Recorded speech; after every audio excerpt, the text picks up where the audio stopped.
The wind always seemed to sigh in Dusty Hollow, as though it carried the weight of forgotten dreams and unspoken prayers. It was a town where boots scuffed dry dirt. Saloon doors squeaked more than church pews, and the sun always seemed just a bit too harsh, even in the morning. It was a town where kindness didn't grow, and folks didn't speak unless they had something bitter to say. Down on the far end of Main Street stood a crooked little house made of gray wood and stubborn hope. Inside lived Clara Mae Dawson, a widow with soft eyes, a worn apron, and a voice that had grown quiet over the years. Too many "no, ma'ams, and we're not hiring" had made it so. Her daughter, Ellie, was only 7, but she bore a kind of light that wouldn't dim, not even in the face of poverty or ridicule. She had hair the color of sun-dried wheat, a laugh like a morning bell, and a way of seeing joy where others saw struggle. They'd been living off Clara's sewing. Few cents for mending a shirt, a few more for hemming a skirt, but the pennies never piled high enough. The landlord, old Mr. Whitlock, came knocking each week with a sour face and a pocket watch that ticked like a threat. One day, Clara walked Ellie to the general store with her last few coins. Ellie held her hand tightly, skipping to avoid the puddles that had turned to mud under the relentless July sun. Inside the store, townsfolk glanced up but said nothing. Clara kept her eyes down. It was better that way. She reached for a small sack of flour and a block of Lysol bare necessities. "That'll be 30 cents, said Mr. Dillard, the storekeeper, not bothering to look up from his ledger. Clara counted out 27. "Sir, I've got no credit, Mrs. Dawson, not for you." The silence that followed was heavier than a gunshot. Clara nodded slowly, her cheeks burning. She took the flour and left the soap. As she turned to go, the door creaked open behind her. A shadow fell across the worn floorboards. Heavy boots stepped inside. Wade McAllister. The name passed through town like ghost stories and thunderclouds. He owned more land than any man in 3 counties, but spoke fewer words than a tombstone. Tall, broad-shouldered, with a black hat that never came off except in church, and even then only barely, Wade was known as a man who kept to himself. No one knew what he did out on his ranch all alone. Some said he'd killed a man. Others said he lost everything. Some swore he spoke to wolves. When he stepped into the store, people shifted. A silence of respect or fear hung in the air. Clara looked up just long enough to see the dust on his duster and the way his eyes didn't rest on anything too long. Ellie stared. Unabashed. He bought nothing. Just stood there a moment, then turned and left, the door slamming softly behind him like a sigh. That night, the wind whistled through the cracks in Clara's windows. Rain tapped on the roof like a thief. Ellie sat at the table, trying to make a doll dress from a strip of curtain. "Do you think that man talks to anyone, Mama?" Clara looked up from her stitching. "Who, baby?" "The man in the hat, the one with the quiet eyes." Clara smiled faintly. "He doesn't seem the talking kind." Ellie twirled her thread. He looked lonely. Clara nodded but didn't answer. She was thinking the same thing. A week later, Clara knocked on the door of the dressmaker's shop, asking again for work. "I can stitch better than most. Just give me a corner and a needle." "I told you, Clara," said the owner, sighing. "Your work is fine. But fine doesn't fill pockets anymore. Nobody wants dresses, they want liquor and guns." Clara walked home with shoulders slumped and hopes even lower. The roof was leaking again. Ellie was coughing, and Clara's hands ached from working all night on a patchwork quilt she'd have to sell to a traveling merchant for less than it was worth. Still, she never let Ellie see her cry. She hummed lullabies, told bedtime stories, smiled through hunger. But at night, when Ellie was asleep, Clara would sit on the porch with her knitting and pray into the wind. The next Sunday, Clara dared to attend church. Most seats were taken, though not by people willing to share. She and Ellie found a place near the back. As the sermon began, Clara bowed her head in quiet reverence. Ellie looked around and then she saw him, Wade McAllister. Sitting alone on the far right pew, hat in hand, eyes fixed ahead. He didn't blink much, didn't fidget, just listened. When the service ended, folks bustled out quickly. Wade stayed seated.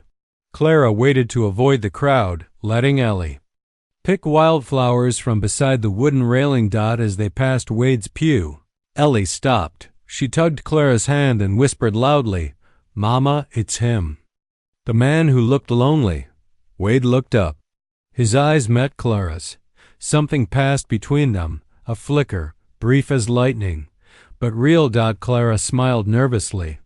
"Good morning, Mr. McAllister." He nodded once. That was all, but it was enough to make Clara's heart skip just a little. Back at home, Clara chopped wood behind the house while Ellie played with a broken music box she'd found. The wind howled across the plains, carrying dust and memories alike. Suddenly, a shout rang out. Clara dropped the axe and ran around the house. Ellie stood at the edge of the road, pointing. A horse, and on it Wade McAllister. He didn't stop, just tipped his hat as he passed. But when Clara turned back to the porch, she found something there, a loaf of bread, a jar of preserves, and a small bottle of cough syrup. Clara stood still for a long time.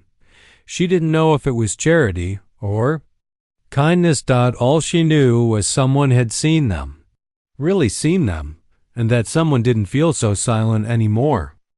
The wind had shifted that week. It blew lower, colder, and meaner than usual, dragging winter down early, though the calendar still called it fall. The plains turned sharp and gray, and Clara Mae Dawson noticed the ache in her hands return. Shingles on her roof rattled. The stove coughed instead of roared. She counted every stick of firewood like it was gold. "Ellie, wrap that blanket tighter," Clara said, tucking the quilt around her daughter's small shoulders. Ellie coughed lightly and nodded. "Mama, is the wind angry?" Clara smiled faintly. "No, sugar, just lonesome." They had barely a day's worth of flour left, no kerosene for the lamp, and the water pump had begun wheezing like an old man climbing a hill. It hadn't rained properly in months, and the clouds rolling in now looked more like promises of snow than mercy. Still, Clara kept sewing. She stitched buttons on old jackets, darned socks that had no mates, and mended clothes that should have been buried rather than patched. But nobody paid for such work any more. Worse, the roof had begun leaking again, more than just a trickle this time. A whole corner of the attic was sagging.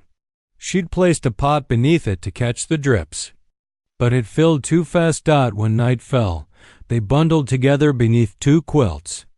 Ellie asked, "What happens if the roof comes down?" Clara kissed her forehead. "We'll fix it, somehow." But that night, as thunder rolled low like the belly of a beast and rain slammed down harder than she'd ever heard, the roof gave way with a splintering groan. Clara screamed and pulled Ellie away from the falling debris. Rain poured through the hole like a broken jar. They sat shivering in the corner, wrapped in wet quilts and holding each other. "We can't stay here, baby," Clara whispered through tears.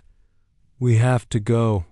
At dawn, Clara took Ellie by the hand and marched down the muddy road toward the landlord's home. Mr. Whitlock lived high on the ridge, in a house Clara had once scrubbed floors in. She knew the creak of his porch and the smell of his cigars. She knocked twice, firm and proud. The door opened a sliver. Whitlock peeked out with narrowed eyes. "Yes?" "Mr. Whitlock, sir," Clara said, clearing her throat. "Our roof collapsed last night. We got nowhere else. Could we stay in one of the old barns on your land, just until I find work?" He looked past her at Ellie, soaked to the bone, cheeks red with cold. Then he said flatly, "Ain't my problem." "Sir, please." He slammed the door. No more words. No apology. No hesitation. just a lot clicking into place. Clara bit her lip so hard she tasted blood. She turned. Walked away. Ellie's small fingers clung to hers like thorns to a rose stem. Wandered toward nowhere, just trying to stay out of the wind. Past the church, past the fields, past the place where kindness used to live. And then, the sound of hoofbeats, steady, unrushed. From the bend in the road, a horse emerged, tall and black and soaked with rainwater. Upon it, Wade McAllister. His duster was plastered to his shoulders, his hat low. His eyes met Clara's, and for a moment, the world stopped spinning. He said nothing, just dismounted, walked over to Ellie, and gently took off his long coat. Without a word, he draped it around her. It swallowed her whole. Then, with a nod, he reached down, lifted her into the saddle, and offered Clara his hand. She hesitated, but something in his stillness, his silence, felt safer than any words. She took it. He led them to his ranch. Past the white fences and the wide oaks. Past the frozen creek and the smokehouse. To a warm bunkhouse with a crackling fire, a dry bed, and the smell of cornbread hanging in the air like a memory. Wade gestured inside. Then he left. Didn't wait for thanks. Didn't expect it. He simply vanished into the barn, leaving only muddy footprints behind. Clara stood frozen in the doorway. This is for us? She whispered. Ellie was already curled on the bed, snuggling into the quilt. Clara stepped in, trembling, unsure of what she owed now. But all she found was silence and warmth. That night, she cooked beans over the fire and dried Ellie's clothes. She sat by the window long after Ellie slept, wondering who Wade McAllister really was. Why would a man with so much give to someone with nothing? The next morning, she awoke to a knock. She opened the door. No one there. Just a crate of supplies. Thread, cloth, bread, a pair of boots for Ellie. Clara stood in the doorway for a long while, holding the boots against her chest. She hadn't cried in weeks. But now the tears came freely. Later that day, Wade passed by while tending to a mare. Clara rushed out, apron fluttering. Mr. McAllister, sir, may I speak? He turned. I just wanted to thank you for what you did. For Ellie, for me. He tipped his hat. Then he said, low and quiet, no thanks needed. I don't understand, she said gently. Why are you helping us? He looked past her toward the hills. Because you needed it. Nothing more. Nothing less. Then he walked on. That night, Clara took Ellie's hand and they sat beneath the stars outside the bunkhouse. You think he's lonely, Mama? Ellie asked again. Clara looked at the barn where Wade had disappeared. A single light burned from the loft. I think he's been alone for a long time. Ellie curled into her lap. Maybe he needs us too. Clara smiled through her tears. Maybe so, baby girl? Maybe so. Weeks passed on Wade McAllister's ranch. The wind still blew, and the grass still rustled low across the plains, but something had shifted. The silence that once wrapped the ranch in lonesome fog now felt softer. Not gone, not loud, but different. Clara May felt it every morning she opened the door of the bunkhouse and breathed in air that wasn't heavy with dread. She swept the wooden floor while Ellie hummed by the window, sewing patchwork dolls from scraps Wade had left in a box with no note. Every so often, a new spool of thread or tin of lard would appear on the porch. Silent as the man who left them. Clara kept her pride. She cleaned the bunkhouse top to bottom. She repaired the broken fence planks. She even offered to cook. Wade didn't say yes or no, just nodded slightly. And from then on, a plate would disappear from the back steps each night and return the next morning, scrub it clean. Sometimes Clara caught glimpses of him mending the corral, hauling feed, brushing his stallion under the cottonwood tree. Always working, always alone. He was never rude, never sharp, just distant, like a man who had forgotten how to be close. One afternoon, Ellie wandered too far into the hills chasing butterflies. The sun was low before Clara realized her daughter was missing. "Ellie!" she cried, running barefoot across the frost-tipped grass. "Ellie!" She searched the barn, the creek, even the ridge above the ranch. Panic gripped her throat like a noose. Then she saw a rider coming down the hill fast, holding something small in his arms. It was Wade, with Ellie. The child was crying, her ankle twisted. Wade's face was set in hard lines. He didn't say a word as he dismounted and carried her straight into the bunkhouse, laying her gently on the bed. "She okay?" Clara whispered, her voice cracking. "She'll be fine. Sprain, not break." His voice was deep, low, and slow. It hadn't been used in years. Clara blinked. It was the first full sentence he'd ever said to her. "Thank you," she said softly. He nodded once and turned to leave, but Ellie, tears still on her cheeks, grabbed his hand. "You talked," she said. He looked down at her, surprised. "You sound like the wind, Mr. Wade," she murmured, her fingers still clinging to his. Gentle. He stood there a moment. Then slowly he crouched beside her. "My little girl used to say that too," he said, voice rough as gravel. Clara's breath caught. He rose and left without another word, but the air he left behind felt different, filled with things unsaid and wounds long buried. That night, Clara sat alone on the porch. The stars were silver needles sewing sky to land. She watched the barn. A single lantern flickered in the upper loft. She rose quietly, stepped barefoot through the grass, and approached the barn with slow steps. The door was ajar. Inside, Wade sat near a stack of hay, whispering to someone who wasn't there. Clara paused, hidden by shadows. "I fixed the wheel today, Ruth," he said softly, "like you always told me to. I even oiled it proper."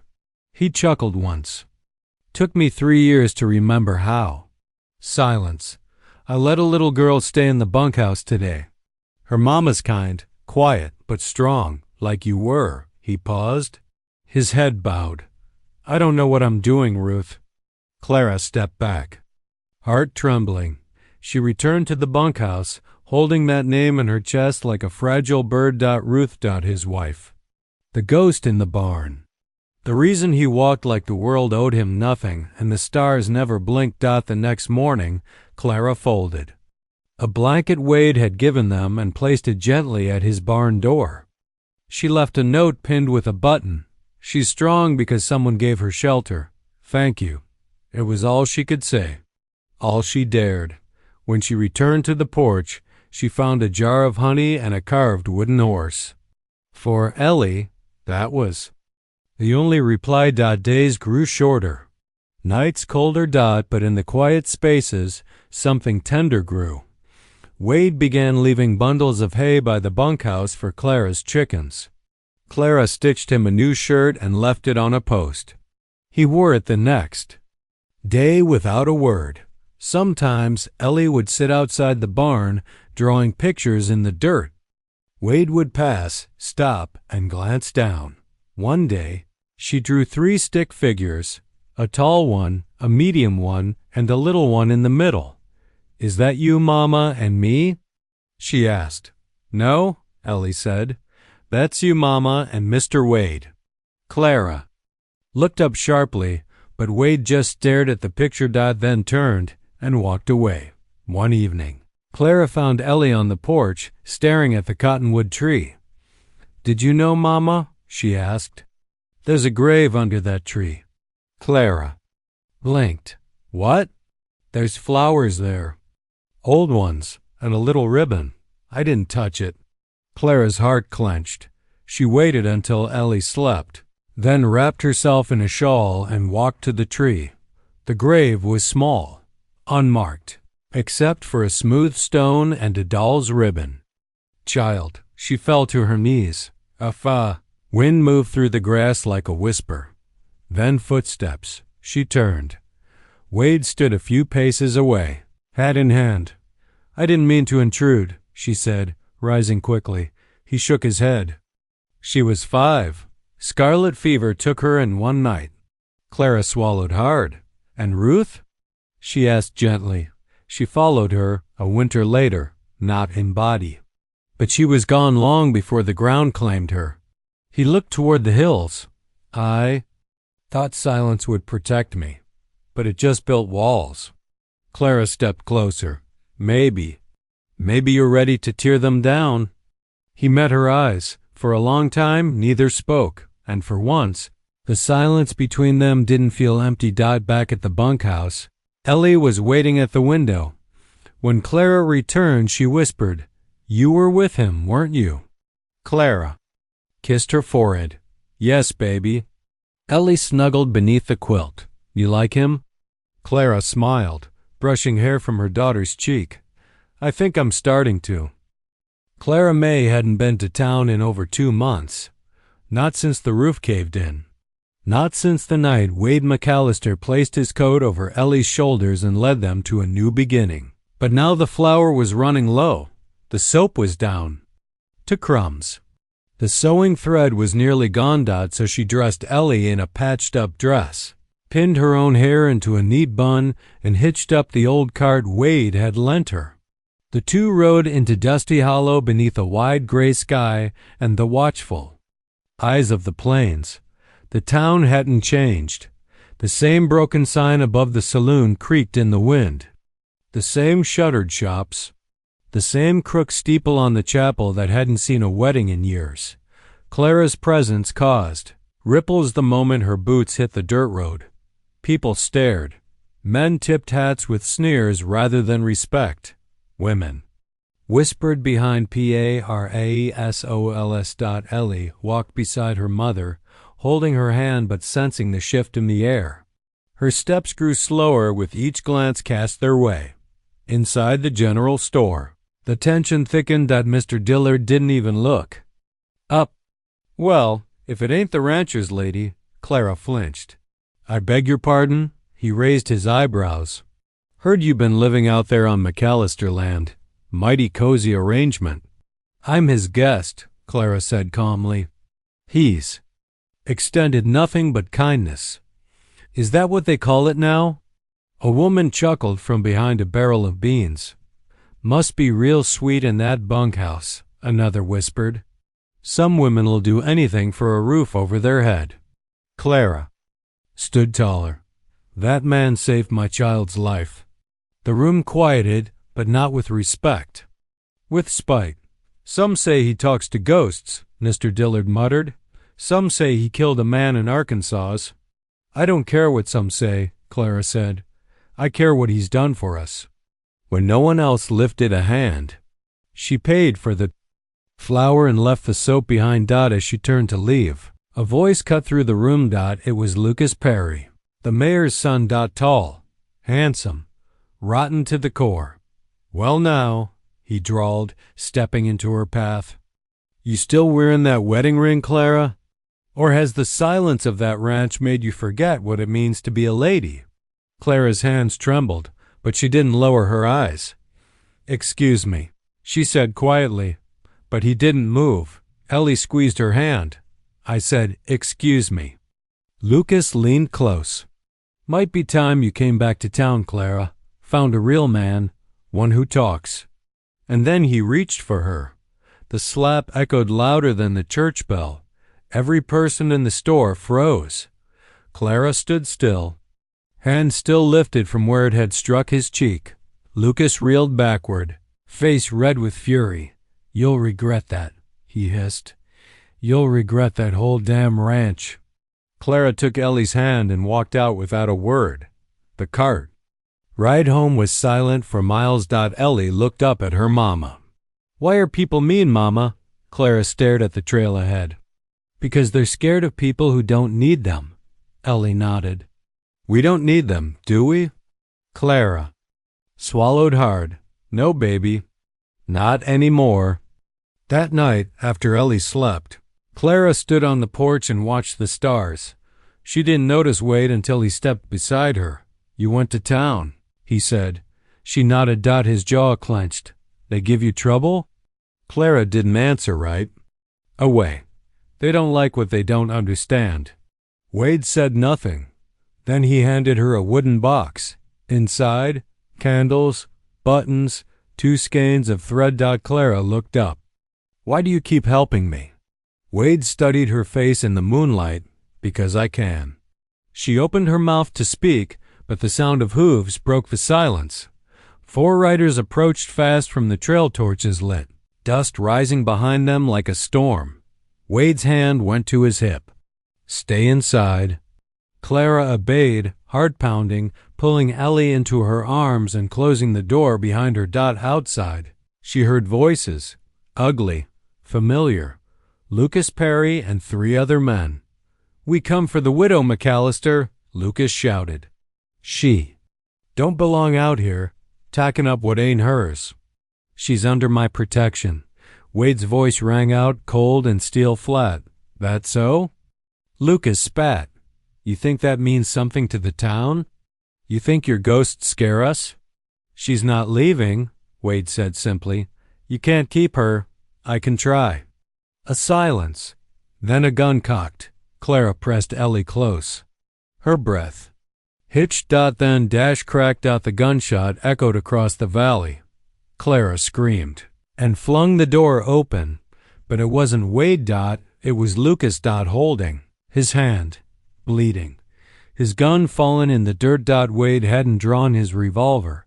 He'd slapped the barrel away and broken the man's wrist with a single twist. The other man backed off. You'll answer for this. Lucas growled, climbing onto his horse. Wade stepped forward, firelight casting long shadows behind him. I already have, he said. Every day. Now ride. And they did. Cowards, everyone. Clara stood on the porch, arms shaking. Wade turned back to her, face unreadable. I'm sorry, she whispered. I brought danger to your home. You didn't, he said. They did. I should leave. No. She blinked. You and that girl, he said, voice softer now, are the first good thing I've seen in years. He stepped closer, and just as she opened her mouth to speak, a small voice whispered behind her, Please marry my mama, mister. She's all I have now. Ellie stood in the doorway, barefoot, clutching her ragged doll, eyes wide with sleepy hope. Clara froze. Wade looked at the girl, then at Clara, then back at the girl. His jaw moved, but no words came. Then slowly, so slowly it softened. And he whispered, I'll think about it. Wade McAllister couldn't sleep. The whisper kept ringing in his ears like a church bell muffled by snow. Please marry my mama. Mister, she's all I have now. He sat on the edge of his bed, staring out at the cottonwood tree where the wind bent the grass just so, like Ruth used to do when she brushed her fingers across the wheat fields. His fingers rubbed the wooden edge of a worn photo frame. It held a picture, faded by sun and grief. Ruth, smiling, hair tied back. There. Daughter in her lap. Both were gone now.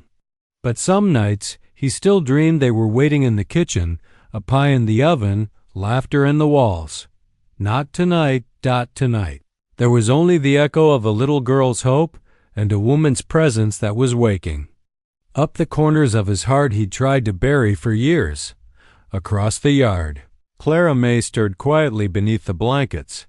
She hadn't spoken of the proposal, didn't ask Ellie why she'd said it, but her heart was no longer quiet.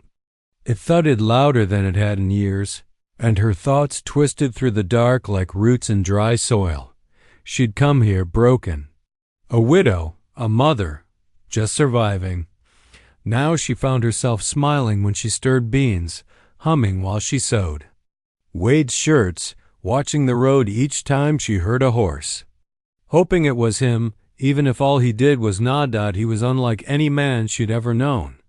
He said so little, and yet he saw everything. The next morning Clara found something strange at the bunkhouse door. A letter, folded carefully. The paper thick. The penmanship rough but clear. She opened it slowly, unsure what to expect. and read. Clara, asterisk, I don't know what to say to your girl or to you. I've lived 10 years with nothing but ghosts. I thought if I stayed quiet long enough, the pain would stop talking back, but it never did.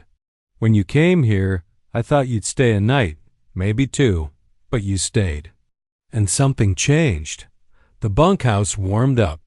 The porch started to feel like a porch again. There was singing, and someone smiling across the yard.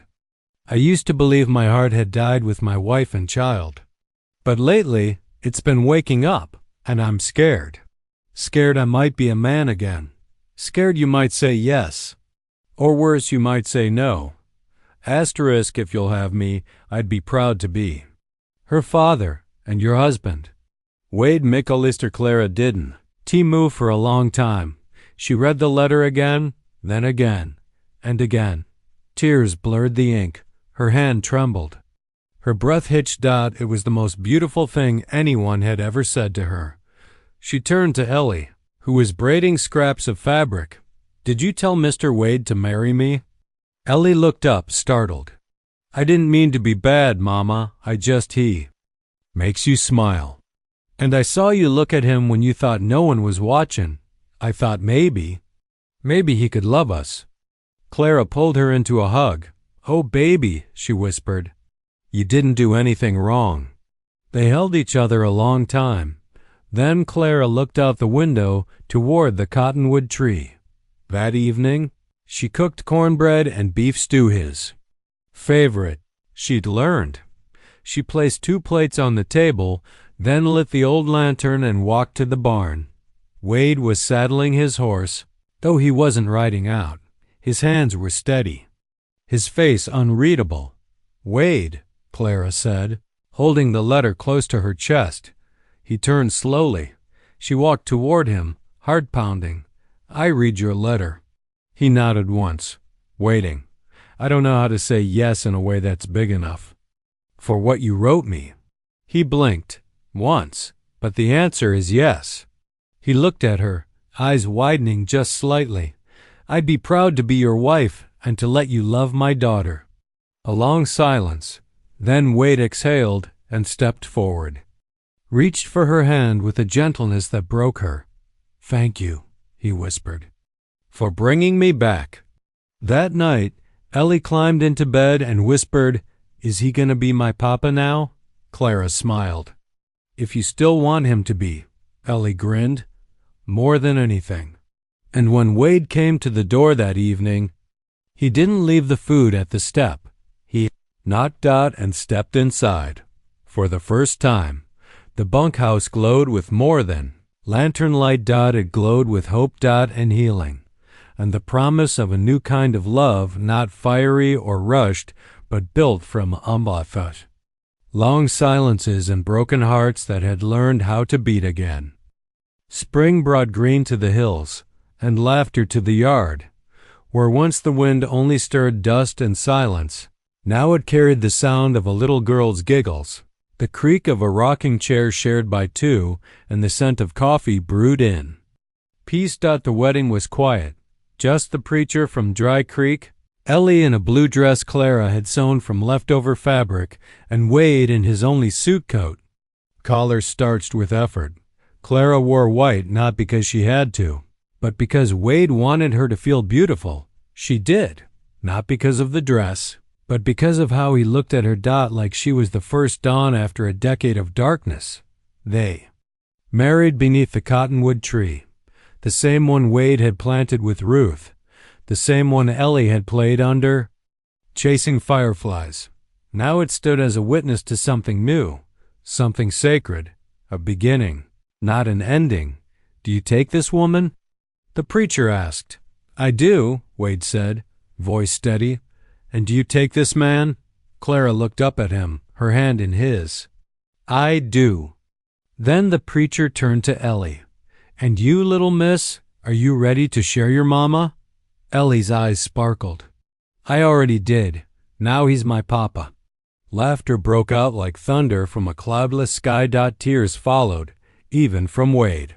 That night, Clara sat beside him on the porch. Ellie had fallen asleep between them earlier, wrapped in a quilt Wade had found in a cedar chest, Ruth's handiwork. Now the stars shimmered above, and the frogs sang in the creek. I used to think love had one season, Wade said softly, his arm around her. I used to think I'd never feel safe again, Clara replied. They sat in silence, not the silence of grief, but the kind born from contentment. The kind where no words were needed. Weeks passed. Wade began clearing the east pasture, the one he hadn't touched since the accident. Clara planted a garden near the kitchen window. Ellie painted a sign that read McAllister Family and nailed it to the barn, crooked and bright. One morning, Clara caught Wade watching them both. She walked over and placed his hand on her belly. He blinked. Are you saying? She nodded, tears in her eyes. He knelt to the ground, hand still on her stomach, forehead pressed to her. And whispered, Thank you. Autumn came, with golden leaves and the smell of wood. Smoke. Wade built a cradle. Ellie practiced lullabies. Clara grew slower in movement, but quicker to smile. And when the baby came another girl, they named her Hope, because that's what she was. The living proof that even the most broken hearts can beat again, that a man once buried in sorrow could rise, that a woman once alone could be cherished, that a little girl's brave whisper could change the course of all 3 lives. Years later, visitors would see the 3 girls on the porch, Clara, Ellie, and Hope, laughing as Wade tried to fix the rocking chair again, and they'd say, Now that's a fine family. But only the cottonwood tree knew how deep the roots truly ran. How much silence had been healed. And how one simple whisper beneath a dusty sky, Please marry my mama, mister, had birthed a legacy of love.